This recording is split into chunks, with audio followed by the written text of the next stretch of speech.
이런 원칙을 가지고 살자, 그런 제목입니다. 이런 원칙. 미국의 새들백 교회 릭 워렌 목사님, 미국에서 부흥하는 아주 모범적인 그런 교회입니다. 릭 워렌 목사님은 목적이 이끄는 교회라는 책 속에서 예수님께서는 5가지의 원칙을 가지고 사역을 하셨다, 그렇게 얘기를 합니다. 자, 이 목적이 이끄는 교회, 이 책 안에 예수님의 사역의 원칙이 5가지가 있는데, 그 어떤 원칙이었을까? 그 첫 번째가 예배다 그랬습니다. 예배. 우리는 하나님의 기쁨을 위해서 계획되어진 그런 사람들이다. 그래서 예배에 초점을 두라 하는 것이고요. 두 번째는 교제입니다. 교제. 우리는 하나님의 가족으로 태어난 사람들이다. 우리는 모두 다 믿음의 한 형제고 한 자매다. 우리는 하나님의 가족으로 태어난 자다 그랬습니다. 그래서 서로 주 안에서 교제해야 될 그런 원칙. 세 번째는 훈련입니다. 훈련. 우리는 예수 그리스도를 닮도록 창조되어졌다. 예수 그리스도를 닮아가는 훈련이 필요한 사람들이다. 그래서 훈련을 시켰다는 거죠. 예수님이 12제자를 훈련하셨잖아요. 그렇듯이 또 하나는 섬김, 봉사 그랬습니다. 섬김, 봉사. 우리는 섬기기 위해서 지금의 모습으로 선택되어진 자들이다 그랬습니다. 그래서 우리는 섬기고 봉사하고 작은 자를 품고 그렇게 살아가야 된다, 그렇게 말했고요. 이 5번째는 바로 전도, 선교입니다. 우리는 천국 복음 전파의 사명을 위임받은 사람들이다 그랬습니다. 예수님 이 5가지의 원칙, 이런 목적을 가지고 사역을 하셨고, 예수님의 제자들 또 교회도 이 5가지 원칙을 꼭 지키면서 이제 사역을 하는 것이다. 예배, 우리는 하나님의 기쁨을 위해 계획되어진 존재다. 교제, 우리는 하나님의 가족으로 태어난 사람들이다. 훈련, 우리는 예수 그리스도를 닮도록 창조되어졌다. 봉사, 섬김, 우리는 섬기기 위해서 지금의 모습으로 선택되어진 자들이다. 전도, 선교, 우리는 천국 복음 전파의 사명을 위임받았다 그랬습니다. 그래서 이게 목적이 이끄는 교회에 보면 40일 동안 이 5가지의 원칙, 이 원칙을 어떻게 교회나 잘 지켜나갈 것인가, 이런 부분들을 논하고 있습니다. 자, 오늘 본문은 우리 삶의 기준, 삶의 원칙, 이런 행동의 원칙을 가지고 살아야 될 그런 하나님의 사람들이다. 오늘 우리는 그래서 어떤 원칙이 오늘 성경에 나와 있을까 하는 것입니다. 자, 오늘 우리가 살아가는 세상은, 현대사회는 이렇게 살아야 된다고 강조합니다. 오늘 이 시대는 어떻게 살아야 되나? 개인의 자유를 중시하고 개인의 권리가 침해받지 않도록 하고 개인의 행복, 추구권, 이걸 제1우선으로 해야 되고 개인의 유익, 개인의 인권, 개인의 보호, 개인의 이런 차별 금지, 이런 것들이 받아서는 안 된다라고 하는 것이 이 세상의 지금의 흐름입니다. 이 세상의 흐름과 오늘 이 본문은 정반대의 흐름입니다. 우리가 잘 생각해야 합니다. 예수 그리스도가 원하는 이 삶의 원칙, 이 세상이 원하는 원칙과는 배치가 되는 것이죠. 참 오늘 성경 우리가 적용하기 어려운 부분들이 많은 이야기들입니다. 자, 오늘 성경 본문의 핵심은 뭘까? 이런 거예요. 성도는 하나님의 영광을 위해 살아가는 삶의 원칙이 있어야 된다. 하나님의 영광을 위해 살아야 된다. 또 우리 성도들은 이웃을 사랑하는 원칙, 이웃을 사랑하는 원칙, 이것을 위해서 자신의 자유와 자신의 유익을 포기해야 한다는 원칙입니다. 그러니까 세상과는 좀 다르죠. 개인의 자유를 중시하고 개인의 권리가 침해받지 않도록 행복 추구권이라든지 또 개인의 보호라든지 이런 차별이라든지 이런 금지 이런 쪽으로 법들이 제정되고 있고, 그런데 오늘 본문은 하나님의 영광을 위해서 이웃을 사랑하고자 섬기는 일을 위해서 우리는 우리의 자유와 우리의 유익을 포기할 수 있는 사람들이어야 한다. 이것이 오늘 핵심의 이야기입니다. 이 원칙을 잘 지켜나가지 않으면 결코 안 된다. 왜 그럼 이 원칙을 지켜야 되는가? 그것은 바로 아까 우리가 읽었던 33절에 나와 같이 모든 일에 모든 사람을 기쁘게 하여 자신의 유익을 구하지 아니하고 많은 사람의 유익을 구하여 그들로 구원을 받게 하라. 구원 때문에 조금 억울함을 당하고 조금 우리가 권리가 침해를 당하더라도 참고 견디고 나의 유익보다는 다른 사람의 유익을 위해서 우리가 세상이 요구한 그 방법과 조금 다른 방법으로 우리는 가야 한다 하는 것입니다. 자, 좀 더 구체적인 얘기 세 가지만 하겠습니다. 첫 번째입니다. 첫 번째는 자신의 자유와 행복보다는 다른 사람의 유익을 위해서 살라 하는 것입니다. 나 자신의 자유와 행복보다는 다른 사람의 유익을 위해 살라. 자, 성도의 자유와 권리는 다른 이웃에게 덕을 세우는데 사용되어져야 한다 하는 것입니다. 오늘 우리는 어떤 사람들입니까? 우리가 돈을 많이 가지고 있다 할지라도 그 돈은 내 돈이 아니에요. 우리가 뭘 많이 배웠다 할지라도 그 배움은 나를 위해 쓰는 것이 아니에요. 우리가 이렇게 건강합니다. 이 건강도 내 몸을 잘 가꾸라는 건강이 아니에요. 이웃을 위해서 잘 섬기고 봉사하라고 하는 그런 건강이에요. 다 우리의 것이 아니라 이웃을 위한 것이고 궁극적으로 하나님의 영광을 위한 것이다. 자, 23절에 보니까 모든 것이 가나 모든 것이 유익한 것은 아니요, 모든 것이 가나 모든 것이 덕을 세우는 것은 아니니 누구든지 자기의 유익을 구하지 말고 남의 유익을 구하라 그랬습니다. 그리스도인의 삶의 원칙, 그 기준은 내가 아니다. 이웃이고 궁극적으로 하나님 영광을 생각하면서 사랑으로 종 노릇하는 것이다. 내게 주어진 자유와 권리가 정당하다고 할지라도 교회에 덕을 세울 뿐만 아니라 불신자에게도 덕이 돼야지 실족시켜서는 안 된다 하는 것입니다. 자, 상대방의 행위, 이웃의 행위, 왜 저렇게 살까? 왜 저런 불법을 할까?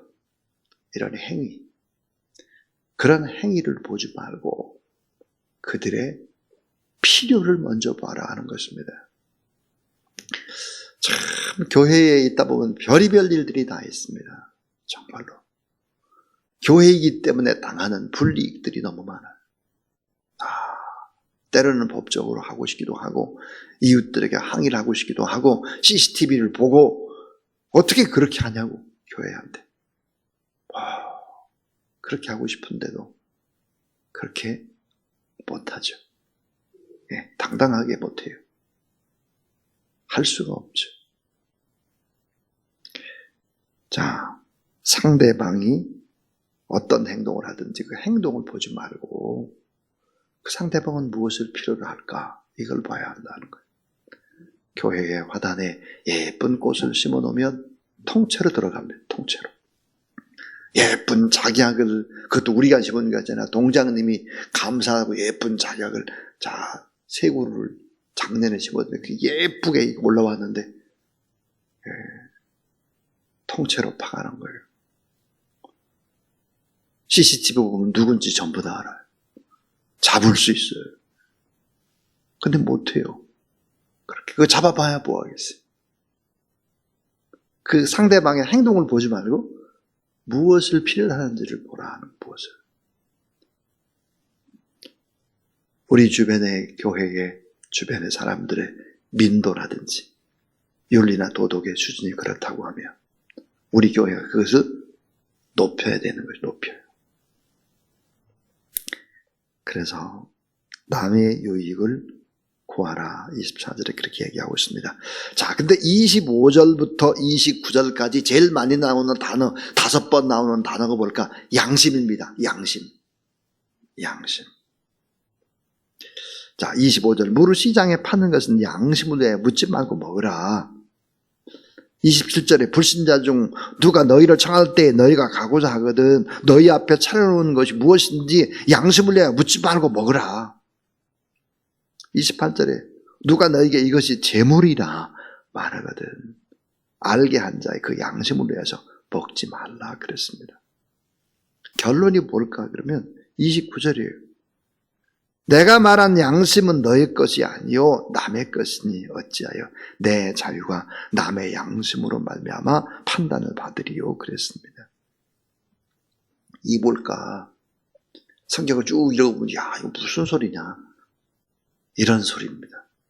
성도는 언행심사에서 자기 양심이 기준이 되지 말고 자신의 유익이 기준이 되지 말고 성도는 그 기준을 내가 아닌 이웃의 유익에 초점을 두고 이웃이 어떤 양심을 가지고 있는지를 살펴보고 그들에게 그냥 맞춰주라는 거예요. 자, 21절에 보니까 불신자가 초청을 해서 우상에게 바쳤다가 시장에 판 재물 그 고기를 차려놓고 불신자가 먹으라 그럴 때 뭐예요? 먹으라는 거예요. 그냥 먹으라. 왜? 우리는 먹어도 되니까 하나님의 자유니까 우상의 제물로 바쳐졌던 고기라고 할지라도 불신자가 요리해서 우리 초청해서 먹으라 그러면 먹으라는 거예요. 근데 어떤 사람이 초청을 해가지고 이것은 제물이라 말하거든 이건 제물입니다 이렇게 말을 하거든 그 사람의 양심 때문에 어때요? 먹지 말라는 거예요. 그러니까 우리가 먹고 마시고를 결정하지 말고 그 사람 때문에 특별히 이게 무슨 뭐 술이나 이런 것이 아닙니다. 여기서 말하는 것은 자 신전에다 바쳤어요. 동물.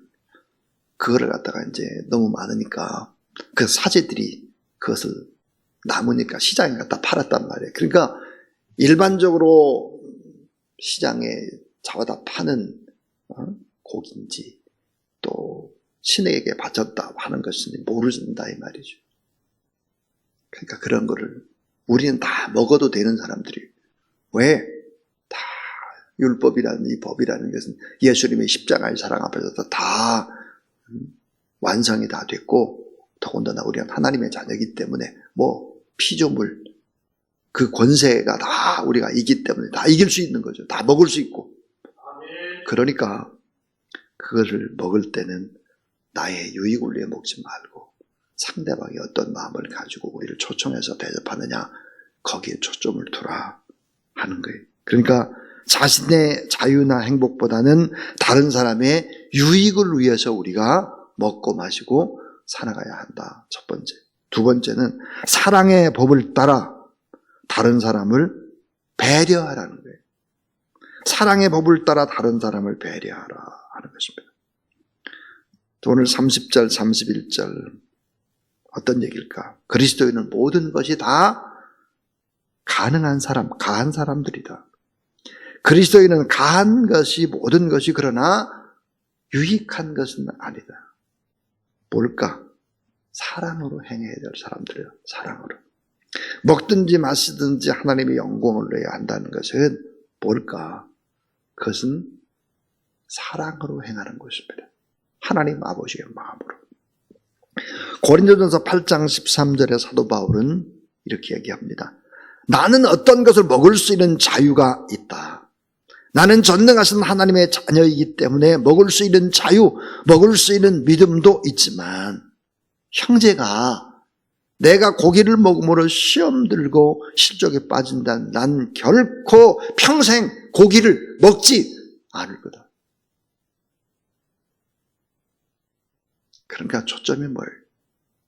다른 사람이 어떤 기준을 가지고 있는가에 따라서 우리는 사랑으로 희생하고, 자, 우상의 제물을 먹는 문제는 각각의 믿음의 차이고 생각의 차이고 경험의 차이로 인해서 서로 다를 수 있다. 함부로 타인을 판단하지 말자. 그러나 우리는 사랑으로 행하자 하는 것입니다. 주님의 제자는 남을 나보다 더 귀히 여기는 자세를 가지고 사랑으로 행해야 한다 하는 것입니다. 어제 저희 교회에 세 가족이, 한 가족이 등록을 했어요. 보니까 식구가 5명의 부부, 그 다음에 대학생이 3이에요. 근데 이분들이 저희 교회에 한 3주 때 계속 나오셨어요. 그래서 어제 이제 이분들이 왜 본인들은 등록을 안 받아주냐고 이래가지고 등록을 하시고 제 방으로 올라오셨어요. 한참 얘기를 하다가 아니 어떻게 우리 교회를 알고 우리 교회에 오게 되었습니까? 이렇게 물었더니 놀라운 얘기를 했습니다. 지난 여름에 날이 너무너무 더워서 교회에 왔는데 이분이 뭐냐면 전기 뭐 이런 걸 검침하는 분이세요. 가스. 예. 근데 그분한테 우리 김혜영 집사님이 이제 시원한 냉수를 주신 거예요. 냉수를 드시라고. 근데 그 냉수 한 그릇이 그렇게 마음에 와 닿대는 거예요. 내가 교회를 다니면 이 교회를 다녀야지. 냉수 한 그릇이었습니다. 네. 결국은 냉수 한 그릇이 한 가족 5식구가 우리 교회에 등록하게 된 거죠. 여러분, 안 줄 수 있잖아요, 우리가. 그분이 어떤 분인지 알고 그걸 주었어요. 안 줄 수도 있는데, 더워요. 헐떡이고 막 왔는데, 시원한 냉수를 대접한 거예요. 그 한 그릇, 그것 때문에 우리 교회에 결국은 오게 된 거죠. 참 너무 기뻤습니다. 자, 십자가의 사랑과 하나님 아버지의 마음으로 우리가 이웃을 섬긴다고 하는 것이 바로 이런 열매를 맺고, 오늘 뭐예요? 33절에 그들로 구원을 받게 하라 그랬습니다. 그러면서 어제 얘기하는 가운데 그런 얘기를 했습니다. 남편이 15년을 교회를 다녔다는 거예요. 15년. 근데 세례를 받지 못했대요. 예. 그래서 우리 교회에서 세례를 받읍시다 그랬습니다. 예. 자, 지금까지 2가지 얘기했어요. 자신의 자유와 행복보다는 다른 사람의 유익을 위해 살아라. 사랑의 법을 따라 다른 사람을 먼저 배려해라. 배려해라. 마지막 3번째는 주님의 영광과 이웃의 구원을 위해 절제하라입니다. 자, 주님의 영광과 이웃의 구원을 위해서 우리가 절제하라 그랬는데요. 31절에 보면 그런즉 너희가 먹든지 마시든지 무엇을 하든지 다 하나님의 영광을 위하여 하라. 유대인에게나 헬라인에게나 하나님의 교회에나 거치는 자가 되지 말고 걸려 넘어지게 만드는 사람이 되지 말라 그랬습니다. 자, 유대인에게도 거치는 자가 되지 말아라. 헬라인에게도 거치는 자 되지 말고 하나님의 교회에도 거치는 자 되지 말고 모든 사람에게 거치는 자 되지 말라. 나 자신의 유익을 구하지 말고 남의 유익을 구하며 그들로 구원을 받게 하라. 이 말이 뭐예요? 거치는 자가 되지 않고 넘어뜨리는 사람 되지 않으려면 우리가 더 많이 절제해야 한다는 말이에요. 자, 고린도 9장 25절 이기기를 다투는 자마다 모든 일에 절제하나니 그랬습니다. 자, 하나님의 영광을 위해서, 자, 성도들의 양심과 성도들의 자유는 절제될 수 있어야 합니다 하는 것입니다. 내가 모든 걸 알 수 있어요. 네. 좋은 것 먹을 수 있어요. 내가 어디든지 여행 갈 수 있어요. 내가 뭐든지 다 좋은 것 입을 수 있고, 명품 백 다 들고 다닐 수 있고, 좋은 외제차 타고 다닐 수 있고, 그런 것이 뭐예요? 절제될 수 있어야 한다는 것이죠. 북한 땅에 저렇게 고통받고 어려움 많은 사람들이 많은데 우리가 많은 것을 먹고 막 부끄러운 일이 될 수 있는 것이죠. 절제하라. 잠언 16장 32절에 보니까 노하기를 더디하는 자는 용사보다 낫고 자기의 마음을 다스리는 자는, 따라하세요. 자기의 마음을 다스리는 자는 성을 빼앗는 자보다 나으니라. 큰 성을 차지하는 것보다 더 중요한 게 뭘까? 내 마음을 다스리는 것이다. 큰 승리에서 성을 뺏는 것보다 내 마음을 다스리는 것이 더 나은 것이다.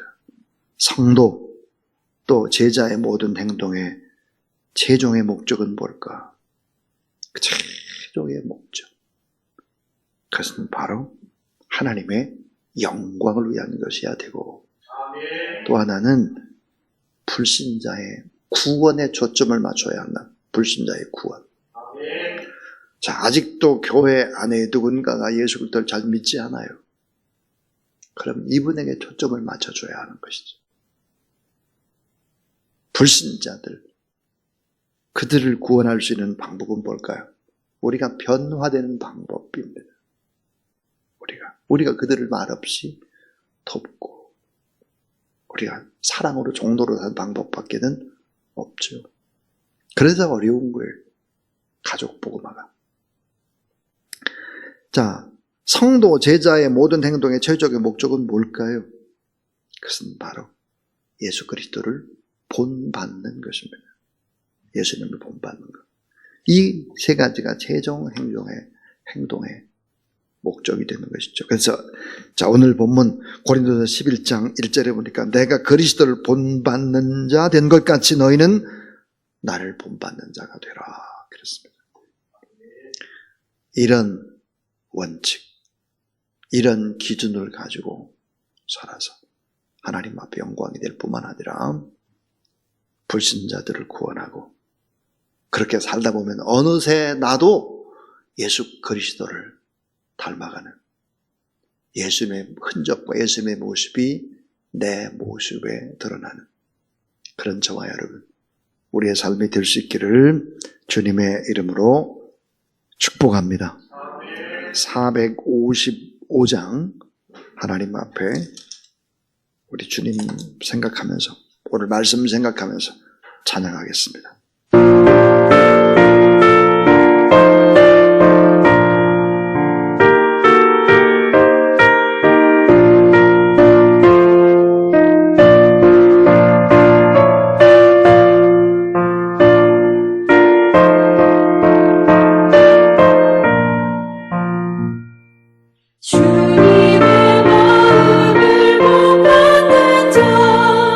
그 밤의 평강이 자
주 예수 그리스도의 무한하신 은혜와 우리 하나님 아버지 놀라운 사랑하심과 성령의 기름 부으심과 보혜사 성령 하나님의 역사가 오늘도 하나님 앞에 예배드리고 충부하고 더 많은 영혼의 구원을 위해서 나의 자유를 포기하고 사랑의 종로를 하기로 다짐하는 모든 하나님의 사람들 머리 위에 천사의 복기도 또 하는 귀한 종들 또 우리 선교제 나가는 선교사님들 저 북한 땅에 고통받는 사람들 위해 이제로부터 영원토록 함께 하옵시기를 간절히 축원하옵나이다. 아멘.